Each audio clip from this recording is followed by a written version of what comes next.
En Nicaragua, el gobierno no solo ha utilizado a policías y militares contra manifestantes, ahora también les prohíben salir a las calles, pero la gente no se ha quedado callada. Mario Medrano nos informa desde Managua cómo el azul celeste y el blanco, los colores de la bandera de Nicaragua, se han convertido en un símbolo de rebeldía y oposición al presidente Daniel Ortega.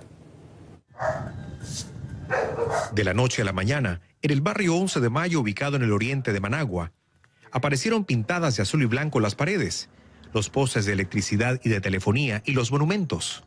Según los vecinos, se trata de una expresión de protesta contra el gobierno. Entre abril y mayo, en este lugar se levantaron barricadas que posteriormente fueron derrumbadas por la policía. Cuando hubieron esos problemas, todos los muchachos se levantaron a pintar el puente, ¿no? En los colores, la mayoría.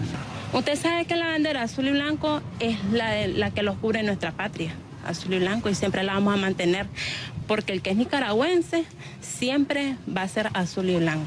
El 28 de septiembre, la policía prohibió las marchas opositoras bajo el argumento de que durante los recorridos se registraban muertos y lesionados, y advirtió que presentarían cargos contra los convocantes, pese a que el artículo 53 de la Constitución Política de Nicaragua reconoce el derecho a la reunión pacífica y el ejercicio de ese derecho no requiere permiso previo. El Centro Nicaragüense de Derechos Humanos avala esta iniciativa que considera una expresión cívica y pacífica. Son expresiones de rebelión de un pueblo que preferiblemente optará así para terminar con este gobierno dictatorial a que la opción de la violencia armada. La Catedral de Managua es el escenario de las protestas para exigir la libertad de los que consideran presos políticos, así como de apoyo a los obispos de la Iglesia Católica, mediadores en el diálogo nacional, y a quienes en julio el presidente Ortega tildó de golpistas.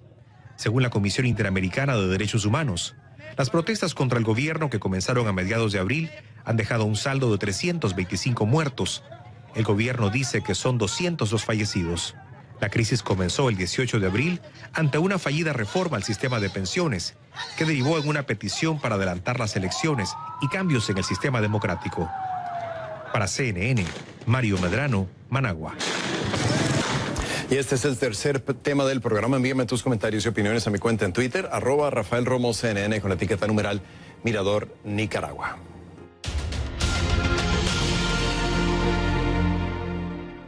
Es un duro golpe al narcotráfico en Centroamérica. El ejército de Guatemala confiscó este sábado casi 2 toneladas de una sustancia que aparenta ser cocaína.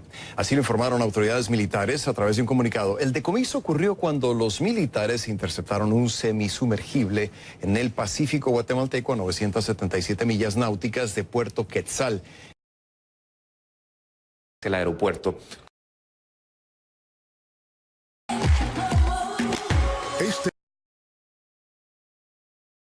Historias tan reales como extraordinarias. Y que pueden cambiar el rumbo de La entrevista se realizó en el marco de la...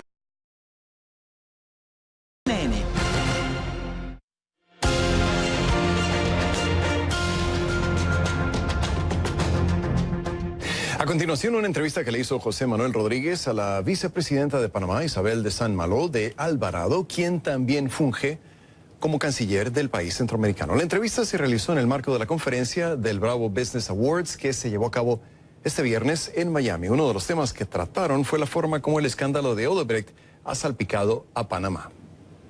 Conversamos con la vicepresidenta de Panamá, también canciller de ese país, Isabel San Malo. Gracias por estar con nosotros. Quisiera preguntarle por el caso Odebrecht. 59 millones en sobornos en el país, todavía no hay nadie preso.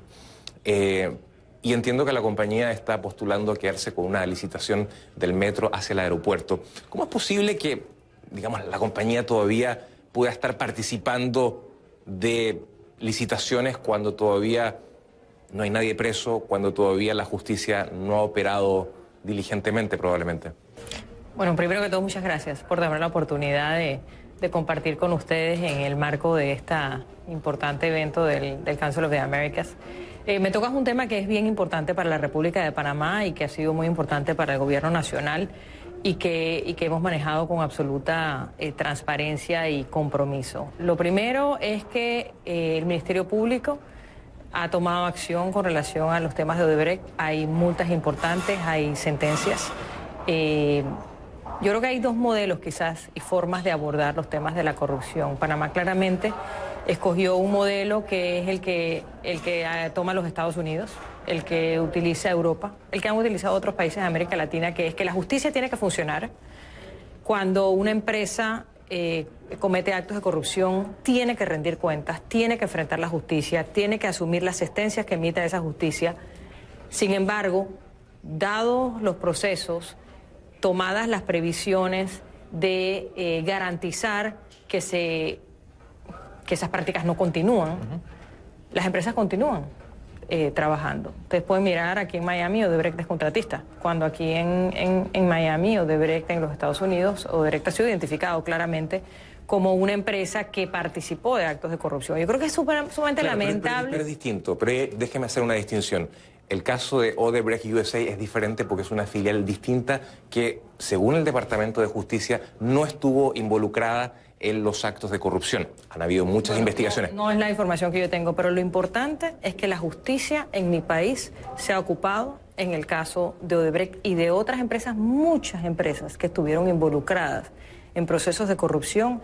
Se ha ocupado caso a caso, procesos que han sido duros, porque realmente cuando miramos el quinquenio pasado hubo muchísimos casos y muchísimas empresas involucradas en casos de corrupción, procesos algunos de los cuales aún continúan abiertos y no se ha llegado al final, y el Ministerio Público panameño, con recursos adicionales, con recursos humanos adicionales, con esfuerzos enormes, ha ido presentando los casos a la justicia panameña, al órgano judicial. Algunos se han cerrado, otros aún no. ¿Pero usted cree que no ha sido lenta la justicia? ¿Perdón? ¿Usted cree que no ha sido lenta la justicia? Yo creo que sí hubiera sido ideal que fuera un poco más rápida. Yo creo que nosotros tenemos retos todavía en materia de justicia. Yo lamento que el órgano judicial se tome el tiempo que se toma. Eso es un tema que nosotros como panameños tenemos que seguir enfrentando y tenemos que seguir señalando las debilidades y trabajando hacia superarlas. Porque lo que llama la atención es que uno ve el caso de Perú, Keiko Fujimori estuvo preso una semana, se solicitó el arresto del expresidente Alejandro Toledo, los Humala estuvieron presos de manera preventiva durante un año. La justicia avanzó bastante sobre presidentes. ¿Por qué en Panamá todavía no conocemos a quién financió Odebrecht? No, en Panamá sí se conoce. En Panamá hay mucha información y muchos procesos abiertos y gente señalada. Yo te invito a Pero también se ha tocarlo. señalado a su jefe, al presidente. No hay ninguna prueba con el presidente y si hay procesos que sigan adelante, el presidente Varela ha dicho siempre, en todo momento, que somos un gobierno transparente, que estamos dispuestos a, de manera abierta, hacer la rendición de cuentas que corresponda, así es que... ¿Usted pone las manos por el presidente, al favor? El gobierno del presidente Varela nos hemos enfocado de manera concreta en transparencia, en que haya rendición de cuentas, en que cuando han habido casos, y los ha habido en el gobierno de malos manejos, se haya tenido que enfrentar la justicia. Así que yo creo que los actos hablan por sí solos.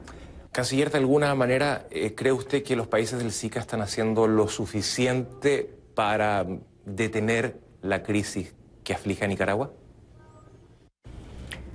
Mira, yo creo que en el SICA, en la Organización de Estados Americanos, donde se ha conformado un grupo de trabajo del cual Panamá es parte, en el ámbito de las Naciones Unidas, se habla y se reconoce la crisis que atraviesa Nicaragua. Yo te diría que no es suficiente. Nos preocupa muchísimo, no solo la crisis en Nicaragua, la crisis en Venezuela, son ambos países con situaciones distintas en las cuales la gente está sufriendo, en las cuales hay crisis humanitaria en Venezuela, muertos y heridos en Nicaragua, sistemas políticos que están siendo duramente cuestionados por sus propios ciudadanos, y la verdad es que ojalá pudiera la comunidad internacional buscar una manera más efectiva de ser solidaria con esos dos países. Claro, desgraciadamente la OEA no ha podido hacer mucho más. Desgraciadamente las posibilidades de diálogo hoy día no son plausibles por las circunstancias políticas, pero los países vecinos de alguna manera no tienen una obligación moral de probablemente presionar más al gobierno de Daniel Ortega para que exista una salida pacífica, política, democrática, a la crisis que aflige al país? Mira, lo que pasa es que al final estas soluciones usualmente salen a lo interno del país. Yo creo que lo que el resto de los países podemos hacer es, como tú bien has dicho, apoyar, ¿no?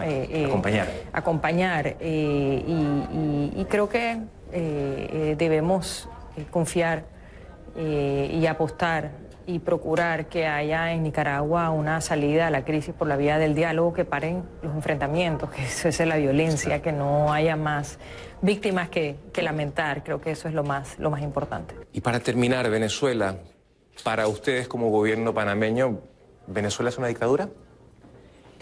Definitivamente, Panamá ha dicho que nosotros no reconocemos la elección pasada. Hemos dicho claramente que no es una elección legítima. Lo mismo hemos dicho con relación a la Asamblea Nacional Constituyente, la cual no reconocemos. Esto hace que en este momento el presidente Maduro aún esté ejerciendo dentro de su mandato previo, fecha la cual termina en enero. En enero culmina el mandato previo producto de una elección la cual Panamá sí reconocía. Y nosotros hemos dicho claramente que no reconocemos los resultados de la última elección, por lo cual ahí definitivamente hay un reto en cuanto a qué sucede a partir de enero, porque no habría sustento para un mandato del presidente Maduro en esas condiciones. ¿Panamá estaría considerando romper eventualmente relaciones diplomáticas con Venezuela? Panamá ha estado siguiendo de cerca la situación, la seguiremos de cerca. En estos temas son varios los factores que entran para que un país tome la decisión. Por un lado, por supuesto, cuál es la opinión del país frente a la situación política interna, que es a lo que tú te estás refiriendo. Eso es un elemento, claro, definitivamente. Pero no es el único elemento, porque al final los otros elementos son la población venezolana que sufre, la población venezolana que está saliendo de Venezuela, que necesita servicios consulares que se prestan a través de nuestras embajadas. Yo no te pudiera decir hoy cuál es la decisión que Panamá va a tomar hacia futuro con relación a Venezuela. Ciertamente será un tema de decisión del presidente Varela en consulta al interno del gobierno, pero digamos que todo está sobre la mesa. Entiendo que está participando en este simposio para hablar sobre los temas de igualdad de género, que son fundamentales hoy en día, cómo la mujer se integra en América Latina al mundo del trabajo, en mejores condiciones y, por supuesto, ojalá en iguales condiciones que el hombre. Panamá, ¿cómo ha ido avanzando en ese tema, que es un tema en el cual América Latina está muy al debe? La realidad de Panamá no es distinta a la realidad del resto de América Latina, y yo quiero agregar, y del mundo, porque la realidad es que el tema de participación y de equidad es un reto a nivel global. Yo diría que no hay ninguna región del mundo que pueda decir hoy que tiene 100% de paridad, no la hay. Hay algunas regiones que están más cerca y otras regiones que están más atrasadas, y América Latina no es la región más atrasada tampoco en materia de equidad y de participación. En Panamá hemos trabajado mucho en señalar el problema, que creo que es lo primero. Mal puede uno solucionar un problema cuando no reconoce que existe. Claro. Y parte del problema es ese. Muchas veces no hemos reconocido que existe el problema en América Latina, y Panamá es parte de ello. Las mujeres tenemos muchísimos años de estarnos preparando, de participar del mundo laboral, en la empresa, en el sector público. Pero lo cierto es que cuando miramos las cifras, esa participación no es a todos los niveles. Cuando tú miras los espacios de toma de decisión, tanto en el sector público como en el sector privado, en la medida en que vas ascendiendo en los espacios de toma de decisión, va decreciendo la participación. Y esto a pesar de que Panamá ha tenido una presidenta y una vicepresidenta. Y que participamos de las empresas. La mujer panameña participa del mercado laboral desde hace muchísimos años. Más mujeres se gradúan de las universidades panameñas que hombres desde hace muchísimos años. Las mujeres panameñas tienen la formación, la capacidad, la experiencia. Pero sí tenemos que seguir trabajando en que esa participación sea a todos los niveles.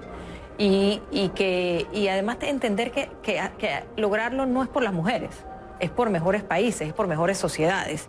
En la medida en que excluimos a esa mitad de la población, que son las mujeres, de la toma de decisión, sencillamente estamos retrasando el desarrollo, sencillamente nos va a tomar más tiempo. Las empresas están dejando de ganar cuando cuando no hacen que las mujeres participen de la toma de decisiones. Las mujeres son al final quienes más toman las decisiones de adquisición y de productos en los hogares, son las mujeres. Entonces no las tenemos en los espacios de toma de decisión a nivel de empresa, de cuáles son los productos, de cuáles son las estrategias de mercado.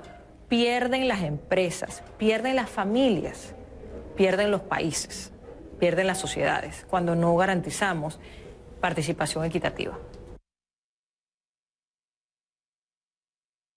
La entrevista con la canciller de Panamá. Pasamos algunos de los mensajes que me llegan a mi cuenta en Twitter, @RafaelRomoCNN. Por ejemplo, Marta me dice en el tema de la caravana: creo que uno de los problemas más graves que enfrentará el siglo XXI serán los éxodos y migraciones en todo el mundo. Juan Granado Delgado, en el tema de las elecciones, evidentemente que el martes Mirador Elecciones será un termómetro que medirá la gestión gubernamental en general y muy particularmente con respecto al tema inmigratorio, del cual no hay consenso ni en el propio partido de gobierno. Sergio Sánchez, en el tema de Nicaragua: qué bueno que hablan de Nicaragua, necesitamos un cambio de gobierno por muchos muertos, violaciones a los derechos humanos, me dice. Una vez más les recuerdo los temas de conversación hoy en redes sociales: numeral Mirador Caravana, Mirador Elecciones y Mirador Nicaragua. Volvemos.